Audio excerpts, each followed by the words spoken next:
क्या आप मुझे आगे तक छोड़ देंगे? आप इतनी रात को यहाँ शमशान में क्या कर रही हैं? वो मैं यहाँ पर किसी का इंतजार कर रही थी। मतलब? वो सब आप छोड़ो, आप मुझे बता दो, आप मुझे आगे तक छोड़ दोगे या नहीं? हाँ हाँ ठीक है।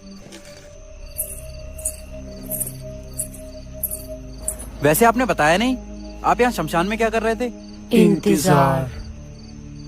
मगर किसका? मेरे पति का। अपने पति का? आपके पति मर गए हैं क्या? नहीं, मरी तो मैं हूँ।